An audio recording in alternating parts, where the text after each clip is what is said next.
Like you, I was desperately hoping for some glad festive tidings when it came to the COVID data, but I'm afraid, well, it just came in and it looks a little bit worrying. When you look at these dots, they basically show you just the number of cases that we're hearing about each day, positive test results. And I'll highlight it. Look, 106,122 new cases. When you look at a 7-day average, which is probably the best way to do it because it can be quite volatile, that line's basically vertical at the moment. Here's the good news when we just look across the UK, because of course cases is one thing. What really matters when it comes to this is hospital admissions and deaths. And when you look at admissions, well, there was a pattern last time around. I've put it on a different axis, by the way, that red line. But there was a pattern in the first wave, but look at what's happened since. Those lines have diverged, and even though that line, that black line, is vertical, the red line is still pretty low, which is quite encouraging. But here's the thing, we really need to look into the hotspots of where there is COVID right now, in particular Omicron. And we can do that if we have a look at this map and look at the areas that are the most red and black. That is where the most COVID is. And if we zoom in, you can probably just see London. You've got a lot of COVID right now in London. Just look at that black line. That's basically showing you in comparison with the last wave.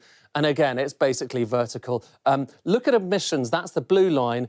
That is rising slightly faster than you would have hoped at the moment, about 9% a day. So the question is, what happens next? Death's still very low, reassuring, but of course it's early days with that black line. It takes a while to see that feed through. I'm going to show you this in a different way. So again, same data, so it's for London. We're looking at cases, and what we're going to do is we're going to compare what happened in the alpha wave. So this is last December. Remember that wave, the Kent variant as we called it? That's how it rose.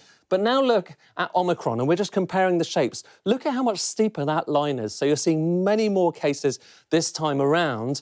And now compare hospitalisations. So hospital admissions, last time around, this is what they looked like in the first few weeks of the alpha wave. Again, so this is last winter, that line. But now the red line is this time around. And you can see it's broadly following it. Some people would have hoped that that red line might be below the black line. But still, consider the chart on the left. Much steeper rise in cases this time around. So hospitalisations, much more shallow. And if we look at certain parts, hotspots within the hotspots, so if we look at Lambeth, if we look at City of London, you can look at Wandsworth as well, you're seeing similar charts to this, kind of way higher in terms of the number of cases. Again, this is cases than we saw last time.